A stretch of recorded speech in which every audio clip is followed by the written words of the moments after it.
Welcome back to Harny Revenge, where we tell true stories of courage, justice, and the strange strength that appears the very moment you finally say enough. Today, I bring you a story that will make you reconsider everything you ever believed about family ties and what people call unconditional love. This is the story of Nora Whitfield, 67 years old, a woman who sacrificed more than 3 decades for her son, only to discover love without boundaries is not love. It is permission. To refuse permission is the beginning of respect.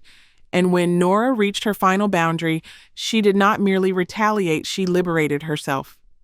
If you have ever been dismissed by those you love, if you have ever wondered whether you were too generous or too forgiving, this story is for you. Nora's journey from a mother accustomed to apologizing to a woman who redrew her own boundaries will remind you that it is never too late to demand the respect you deserve. Before we begin, if you believe that everyone must be held accountable for their actions, press like. If you want to hear more stories of ordinary people discovering extraordinary strength, subscribe to the channel and ring the bell.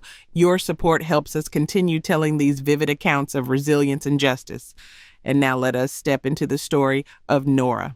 The message arrived at 6:12 in the morning, just after I had brewed the first pot of coffee. Mother Nora, this year, we are keeping Ava's birthday small.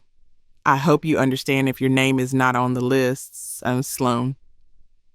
I read it 3 times to make sure I had not misunderstood. The writing was very polite, very American. No heavy verbs, no sharp edges, just one clean cut. Ava is my only granddaughter. I had helped take care of her throughout the 2 years of the pandemic, had driven her to her first ballet class, had sewn the Minnie Mouse dress for Halloween. Keeping it small meant without me. I put the phone down on the granite countertop, my countertop once in the old house on Chalk Hill Road, then dismantled and brought over to the house I gave Evan when he married Sloan. I, Nora Whitfield, 67 years old, retired librarian, had signed the transfer of that house in Sonoma County into a revocable living trust in my name, granting residential use rights to my son, with one single condition: direct lineal family only, no commercial use, no short-term rentals, no Airbnb. All of it was written into Clause 27B, the clause my lawyer Arthur Leung and I had added as a spine to protect memory. I typed back just one word. Okay. A word, holding all the humiliation and the chill running up my spine. But in my mind, something had just flipped a switch. I took my coat, drove toward Banyan Court, the tree-shaded street leading into Banyan House, the house I once called the reserve nest of the family. The HOA gate opened by code. I stopped by the curb because the front door code of Banyan House had been changed. The last time I was here was Thanksgiving, when Sloan had placed me at the kids' table with the excuse that the main table is full. I had swallowed that lump the way a conservative Western woman does, smiling, setting cutlery, keeping manners. Now the door no longer open with the old code. I stood on the porch listening to the silence inside. No footsteps, no toys falling. Suddenly I noticed the doormat I had hand-woven was gone. In its place lay a mat reading, "Welcome Wine Lovers." I turned on 4G. By instinct as a librarian, I searched and I found.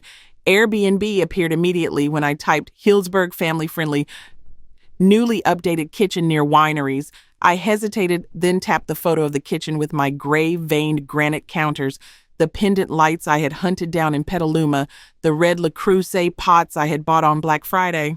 I scrolled down to the reviews. Host responsive, perfect weekend, posted last Saturday night. Price per night $329. No parties. Self-check-in with smart lock. My throat went dry. This was not letting a friend stay over. This was a short-term rental, exactly what the HOA CC&Rs prohibit. In bold letters, fewer than 30 nights is a violation. I screenshotted every page, every line of the listing, the reviews, the calendar. I downloaded a PDF, enabled metadata display, and stamped the time. I had worked all my life preserving records. I knew the chain of evidence must be pristine. I filmed the house's front, filmed the HOA rule board at the street entrance with the no STR clause printed in faded yellow. I texted Mrs. Carver, the HOA president, I need an urgent meeting regarding a CC&R violation at Banyan House. That formidable but fair woman replied within 5 minutes. Hearing Thursday, 6 p.m., bring evidence. I went home, opened the green binder labeled Whitfield Family Trust. The trust agreement was there with the attachments Arthur had drafted, including Clause 27B in bold: primary use shall be limited to direct lineal family residential occupancy. Any commercial use, including but not limited to short-term rentals, event, hosting, or subletting under 30 days shall trigger grantor's reserved right of reentry and termination of permissive occupancy. I remember the afternoon we had added that clause. Arthur, 73 years old, had tapped the paper margin. Nora, your son is good. But clauses are not written for the good moments. They are written for when people change. I had laughed and called him pessimistic. Today, his words sat there like a railing. I called Arthur. His voice was still measured. Do you have screenshots, PDF metadata? I have everything. Good. I will draft a notice of reentry based on Clause 27TB. At the same time, I will send a cease and desist demanding immediate termination of the short-term rental under the CC&Rs and the county ordinance. Send me ring camera footage. If there are deliveries, the lock code has been changed. Write it down. That is evidence of exclusive control. It will be useful later when we request a temporary injunction. I printed the cease and desist, the notice of reentry, and the letter of notification for the HOA.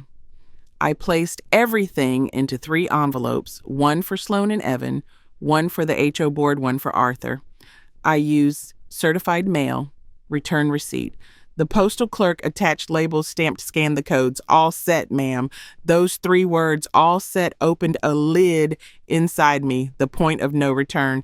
No more silent dinners, no more. Okay. Swallowed down my throat. From now on, I would speak in documents. That afternoon, I walked along Sonoma Plaza. The wine shops had turned on their lights early. I stopped at a print shop and asked them to enlarge the Airbnb listing photo, the picture of my kitchen, onto a foam board. The worker asked art project. I smiled, Project Justice. On the way home, my phone vibrated. Evan, my son, was calling. I did not pick up. I needed my straight line. That evening, I sat alone in my small apartment, spreading the lace tablecloth my mother, Margaret, had left me. I remembered her words, when they do not invite you to the table, do not break down, daughter. You bring the claws. I poured a sip of tea, breathed in the scent of cinnamon, and opened my computer. I wrote the evidence journal as if cataloging a library time event source reference material, 6:12 a.m. Sloan's message, keep it small. 8:03 a.m. Discovery of Airbnb listing URL photos reviews. 10 a.m. Lock code changed, doorbell video unable to enter. 10:25 a.m. Contacted HOA, hearing scheduled. 11:40 a.m. Called Arthur, requested notice of reentry plus cease and desist. 1:15 p.m. Filed certified mail tracking numbers.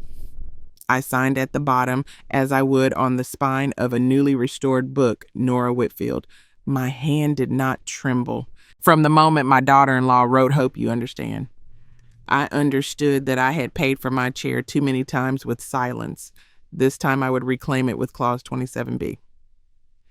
When I turned off the light, I knew tomorrow would be a long day. The HOA hearing, the cease email with photos attached, and perhaps a contest of arguments with the lawyer Sloan would hire.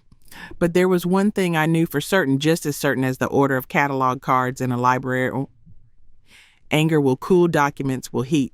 And for a woman who has lived half a life in the smell of paper and ink, the heat of documents is the temperature I can control best.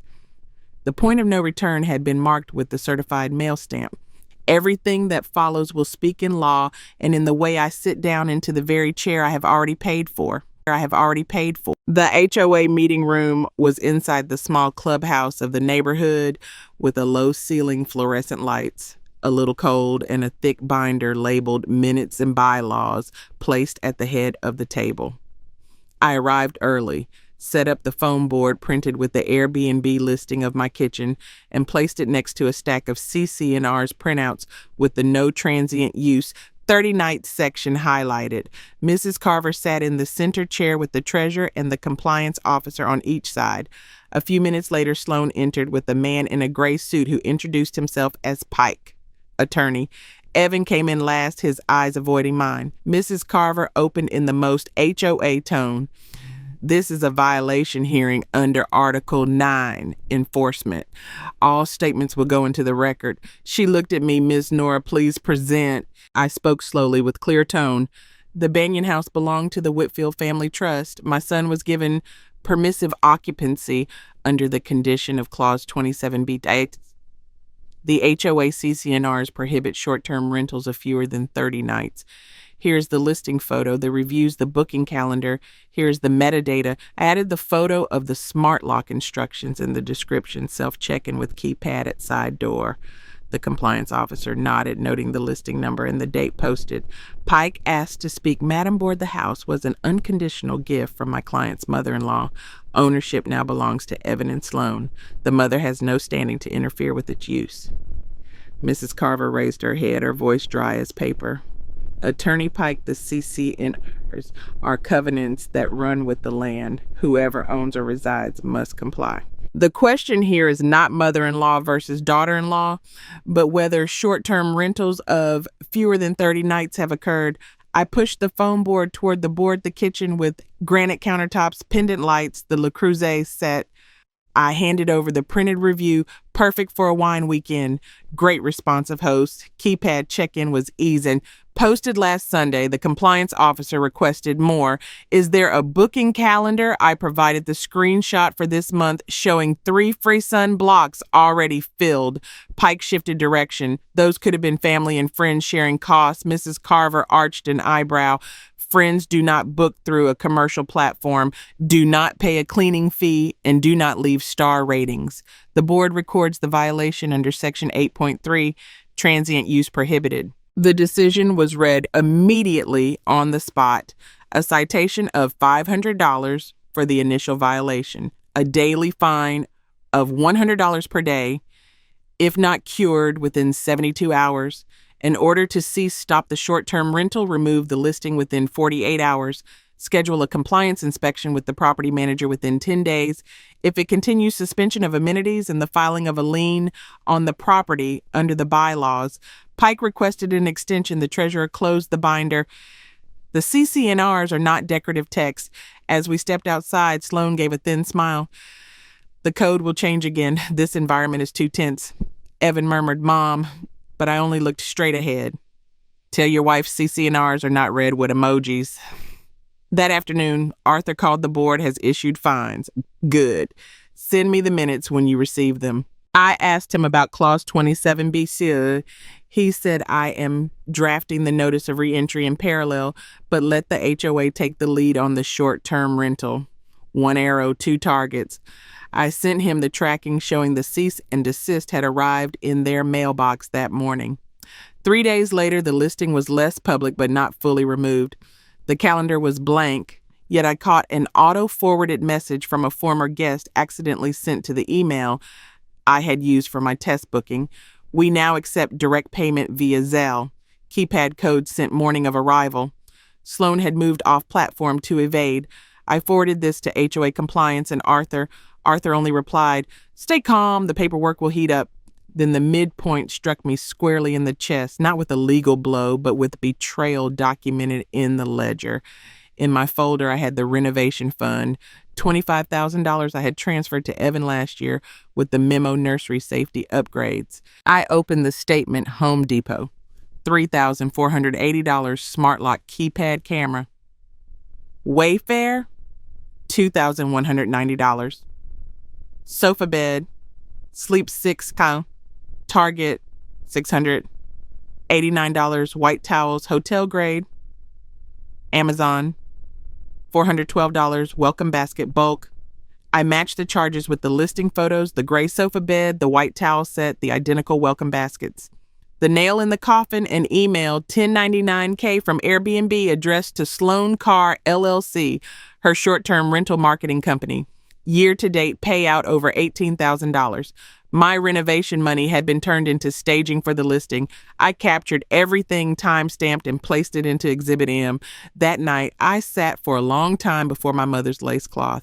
I remembered her words, "You do not need to shout. You reset the table." And I did exactly that, reclaiming the space in the most literal sense. I requested from the property manager a compliance inspection on Wednesday, 6 p.m. I sent notice through counsel to Evan and Sloan to serve the inspection under the HOA's order and to inventory heirloom items. I will be present during the approved time. Attached was Arthur's letter citing Trust Section 14, inspection and safekeeping. The grantor has reasonable access rights for the preservation of assets. Not a single word wasted. Exactly at 6 o'clock, the property manager opened the door with the master code. The house still smelled of white linen candle.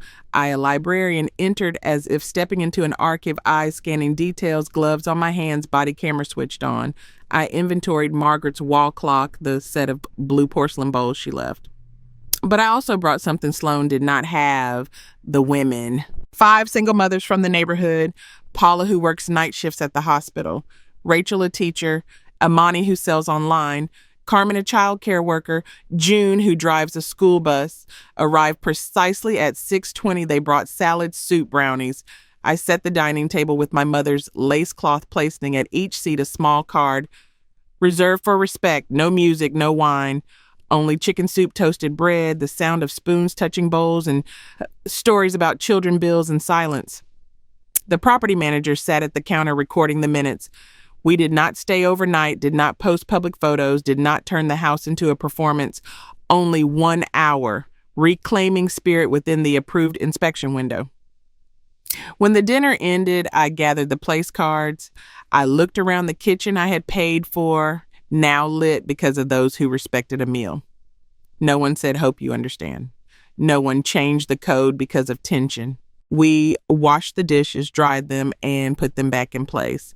I left the final card on the center chair where I had once sat, that clause 27B, a catalog card inserted into a chaotic shelf to remind that order was returning. On the way out, the property manager whispered, "You followed the procedure." I smiled. I am a librarian. I believe in procedure. The phone vibrated. An email from Arthur. Subject line, short, cold as steel, Ari Whitfield Trust. Evidence packet, Airbnb payouts, renovation fund. Perfect.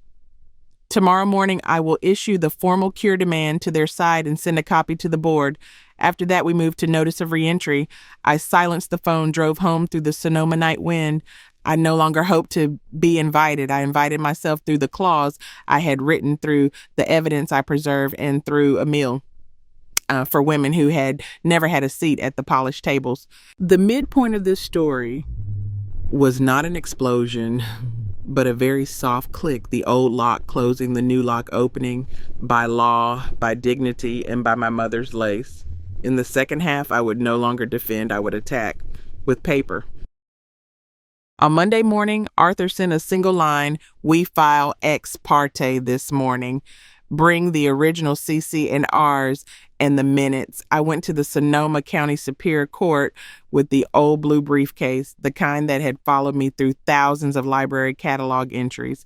Inside were the STR evidence, the HOA citation, and the Whitfield Family Trust with clause 27B in bold.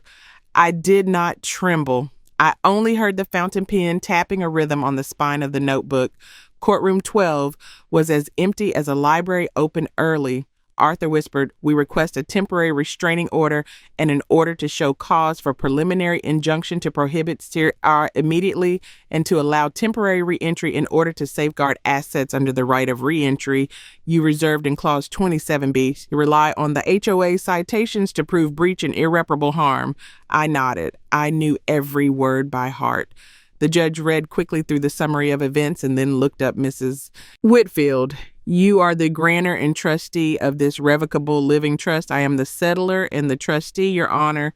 And Clause 27B is the condition of occupancy limited to direct lineal family prohibiting commercial or STR use, and if violated, you hold the right of reentry. Yes. Arthur handed over the minutes from the HOA hearing with the citation and the order to cease. He spoke calmly as if pouring tea. The CC&Rs are covenants running with the land parallel to the trust condition. Respondents continued STR even after the HOA citation and shifted off platform to evade the order. Each rental night is a fresh intrusion upon the family use purpose that my client imposed when she conveyed the property conditionally. The judge turned to Exhibit M, my $25,000 renovation fund statement matched against the hotel grade furnishings, and the Airbnb payouts deposit to Sloan Carr LLC. Her gaze softened, then sharpened again. You filed this petition properly. I issue a temporary restraining order effective for 14 days. Cease all STR activity. Remove all listings and bookings. Authorize temporary reentry for the grantor and trustee. Mrs. Whitfield to change locks, seal heritage storage areas, and install a new smart lock. Prohibit interference with inspection and sealing under this order. The sheriff's civil unit shall assist in maintaining peace if needed. Set an order to show cause hearing within 10 days to consider preliminary injunction and the right of reentry. The gavel struck. So ordered. I exhaled very quietly, like closing the cover of a book after stitching the final thread. That afternoon, a process server delivered the order to Evan and Sloan at Banyan House. I arrived with a deputy from the sheriff's civil unit and the locksmith. Sloan stood blocking the porch, arms crossed over her chest. This is our house, the deputy pointed to the order. Ma'am, this is a court order. She has the right of temporary reentry. Please step aside. The locksmith worked in the silence of legality. Old lock out, new lock in. I sealed the display cabinet containing Margaret's clock and the blue porcelain affixed seal tape with the deputy's signature. I disabled the old smart lock and installed a new code with a log. No one raised a voice. The law spoke for me. That night, when the house was secure, I returned to Arthur's office. He had already opened the second folder estate update. We add a no contest clause under California Probate Code sections 21310 through 21315, he said. Anyone who directly contests the trust or will without probable cause will lose all rights to any designated inheritance. I looked down at the draft. Any beneficiary who directly contests this will or the Whitfield Family Trust without probable cause shall take nothing, and I signed before two witnesses. Arthur explained slowly. As if teaching first-year students, this clause does not silence truth. It only restrains those who file baseless contests for extortion or delay. I smiled. I have been filtering noise all my life. The third file was the final brick in a new road, a charitable remainder trust. I chose a CRUT 5% so I would live on the income while the remainder would fund the Margaret Scholarship when I passed away. Arthur drafted the trigger condition in language that was cold yet fair. If the direct lineal occupancy, defined as continuous non-commercial family residence for no less than 12 months, is not restored before date, or if further violations of the residential purpose under Clause 27B occur, then the entire remaining interest of the Whitfield Family Trust shall transfer to the Whitfield Margaret Scholarship at the Sonoma County Community Foundation. I read each word again. Margaret, the woman who had taught me to reset the kitchen with lace cloth and calm, now had a fund in her name. Not vengeance by fire, but a redirection of money toward poor, diligent children of Sonoma County. A shift that Sloan could not Airbnb. On Saturday, the HOA sent a statement daily fines had begun to accrue because the cure was not made within the first 72 hours. The property manager confirmed the public listing was removed, but covert bookings through Zelle continued. Arthur gathered additional evidence, off-platform emails, texts revealing check-in schedules, then filed a supplemental declaration with photos of seal tape and the sheriff's record. Irreparable harm, he repeated. Each night a lock is open is a new cut into the voluntary purpose you gifted. Courts do not like repeated cuts. The order to show cause hearing moved faster than I expected. Pike argued that an unconditional gift had been completed, that some ladybird or life estate arrangement, he confused the terms, gave them full rights. Arthur reminded him gently, this is not a ladybird deed in Texas or Florida. This is a Revoco living trust in California with express conditions of occupancy and a right of reentry. What defendants hold is only permissive occupancy, and they tore up that very ticket. The judge signed the preliminary injunction absolute prohibition of all STR prohibition of any transfer or use contrary to Clause 27B. Confirmation of the grantor and trustee's right of reentry to revoke permissive occupancy until the case is resolved in full. I heard the word granted, like the click of a leather binding closing. Back at Banyan House, I crossed the threshold with confidence and quiet. I did not touch Ava's toys, nor the wedding photograph of Evan. I removed the Welcome Why Lovers mat from the porch, placed it in a cardboard box, and labeled it Exhibit Returned, returning to them what no longer belonged in this house. I set the smart lock to audit mode. Any unfamiliar unlock would send a log report to the court-appointed IT specialist that Arthur had proposed. I removed the indoor cameras they had installed, devices that violated privacy, and sealed them together. In the late afternoon, I received an email from the Sonoma County Community Foundation Draft Scholarship Guidelines attached. Name Margaret Scholarship. Priority female students of the county from broken families pursuing library science education or nursing. My eyes burned, but no tears fell. My anger had been set in the right direction into Claus's court order scholarships. That evening, Evan came alone. My son stood at the edge of the lawn, hands in his pockets, his head tilted in that same way he used to when, as a child, he had broken something. Mom, he called softly. I opened the door and invited him into the kitchen. Between us lay the granite countertop, cold, clean, neutral. I did not know it would go this far, he said. Everything is in the papers, I replied. I let you live in my house under a condition. You let strangers in with my money. I did not shout. I followed the words. His eyes moved around the room, pausing at the lace-cloth Margaret Scholarship. Yes, I said, pouring him a cup of tea. If family remains family, the house will stay with the family. If not, the house will go to the children who need it more. Through books. That night I placed the updated will and the crute into the safe deposit box. I messaged Arthur Dunning. He replied with 3 words, you set terms. Yes. For the first time in many years, I set the condition not to control others, but to preserve my own value respect. My revenge story does not end with explosions or slammed doors. It ends with court stamps, smart lock codes, HOA minutes, a no contest clause, and a scholarship fund bearing my mother's name. At the close of Act 3, my chair requires no invitation. I pull it back, place a catalog card on the dining table, Clause 27B. Whoever wishes to sit read first, then sit. First, then sit. At 2:14 a.m., the smart lock sent me a motion alert with a black and white image. Sloan stood on the porch behind her 2 movers, and a U-Haul truck pulled up to the curb. I saw my mother Margaret's oak cabinet wrapped in a thin blanket being carried out like a piece of freight. I did not call Evan. I opened the court orders already clipped inside a hard binder and dialed the sheriff's civil unit. Court order is in effect. Need a standby for possession protection. 17 minutes later, a deputy arrived, blue lights flashing in silence. I opened the app and activated the smart lock's court mode. The defendant's codes disabled every attempt to open logged and pushed to the court under the preliminary injunction. Sloan pounded on the glass. This is harassment. The deputy raised the order, ma'am. The court granted temporary re-entry to the grantor and trustee and enjoined short-term rentals. Removal of fixtures or heirlooms is not permitted. Personal item retrieval can be scheduled. Sloan glared but said nothing. I spoke very softly. Saturday at 11 o'clock, 2 hours with an inventory record. I will open for you to take personal belongings. The rest stays. On Saturday morning, precisely on time, I opened the door with the deputy and the inventory sheet. Sloan collected clothes, cosmetics, and a camera.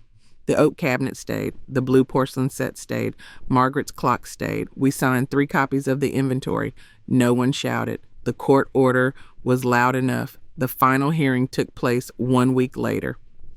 The order to show cause became a short trial because both sides had submitted full evidence. The courtroom was more crowded than I expected. Mrs. Carver, the president of the HOA, arrived with the violation ledger. The property manager carried the gate, camera photographs, and the process server confirmed the time of service. Arthur arranged the exhibits as if shelving rare books, CC&Rs and bylaws, provisions prohibiting short-term rentals under 30 nights, authority to fine and suspend utilities. B, minutes of the HOA hearing and the fine schedule. C, screenshots of the public Airbnb listing and off-platform messages receiving Zelle. D, the Whitfield Family Trust with Clause 27B, family lineal occupancy prohibition on commercial or short-term rentals, plus the right of reentry.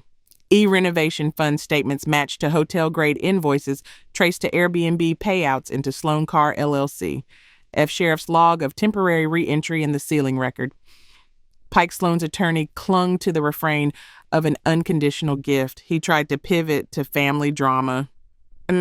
Your Honor, this is a conflict between mother-in-law and daughter-in-law. The judge cut him off. We are reviewing documents, covenants, and court orders, not emotions. Arthur stood, his voice even as a thread stitching a spine. This trust is revocable. The grantor is the trustee. Clause 27B restricts the property to family residents. The CC&Rs are covenants running with the land recognized and enforceable under California law. He cited Narstedt versus Lakeside Village as a gentle reminder of the binding power of CC&Rs. The defendants committed dual violations, the community covenants and the trust conditions. Moreover, they continued off-platform after being enjoined. Each rental night is a new breach and irreparable harm to the donor purpose. Mrs. Carver confirmed before the court, we noticed, cited, and fined. They did not cure. They tried to go off-platform. It is a pattern. The judge looked directly at me, Mrs. Whitfield. What was your intent when you included Clause 27B? I gave a home, not a hotel, I said. I wanted Ava's laughter, not the sound of suitcases rolling at 1 o'clock in the morning. She nodded, then read her ruling slowly, as if reciting words engraved in metal, confirming the violations of the CC&Rs and the residential purpose under Clause 27 by J, converting the preliminary injunction into a permanent injunction, permanently prohibiting short-term rentals or non-compliant leasing under the CC&Rs for as long as the property remains in the Whitfield Family Trust, enforcing the right of reentry, revoking the permissive occupancy of Evan and Sloan, transferring control and possession to the grantor and trustee under the trust, awarding attorneys' fees and costs to the prevailing party under the CC&R's fee-shifting provision, setting a 7-day move-out deadline with sheriff's standby if needed, scheduling one final supplemental retrieval day for remaining personal property pursuant to the inventory record. The gavel struck. I heard a single sigh. See, I could not tell whose, like the final note of an old hymn.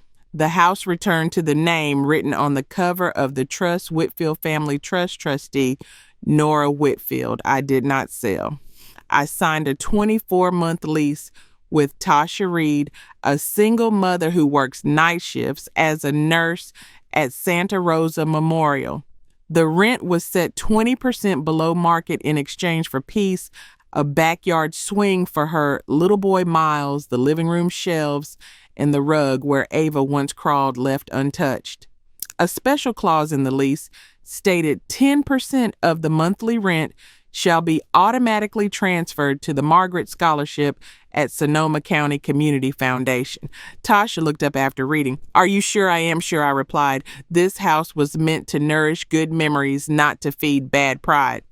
On the day Tasha moved in, I removed the sign that read, Welcome Wine Lovers, from the porch and hung a new one, Welcome Home. I sent Arthur a photograph of the new sign. He wrote back, that is the final exhibit. Evan came one afternoon carrying Ava's box of Legos and a crookedly drawn card. Grandma, I miss you. I opened the door. We did not speak of court nor mention CC and ours. I simply handed my son 2 keys, one for the gate, one for the toy cabinet. Family key, I said, not a rental key. If you want to come for Sunday dinner, just call. The table still has space as long as respect has space. 1 year later, Thanksgiving, I set the table in the community room of the white wooden church at the end of the street, the one with windows looking out over the Olive Garden. Tasha brought green bean casserole. Mrs. Carver brought pumpkin pie. Arthur brought an old labeled bottle of Zinfandel. Evan arrived early with Ava, and she ran around the kitchen clutching Margaret's lace cloth. We named the first scholarship Margaret, first light for a girl in Healdsburg who had lost her mother who wished to study library science. I signed the award letter with my mother's blue fountain pen. I sat at the head of the table. The last chair carried a small printed sign.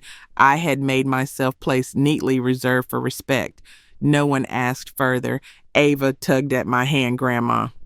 Why that sign? I bent down and whispered, as if writing a clause for a lifetime to remind that everyone has a place, as long as they know how to respect the place of others. I lifted my glass. Clause 27B. For me, it is not only words, it is the boundary that keeps family from being deformed. Arthur smiled. Mrs. Carver nodded. Tasha wiped the corner of her eyes. Evan looked at me longer and spoke softly. I understand now, Mom. Outside the cold blue sky of Sonoma. Inside, the sound of knives and forks against plates, the laughter of children, the smell of turkey and roasted pumpkin. No more sound of suitcases rolling in the night. No more invitations that never came. Only a home returned to its true purpose, to nurture decent memories and to pour its profit into the future of someone else. I placed my hand on Margaret's lace cloth and thanked her in my heart. My revenge turned out not to be about taking away, but about setting back rights limits, meaning. And when everything had been set back, my chair no longer needed their invitation. It was there rightful with a small sign enough to speak for everything,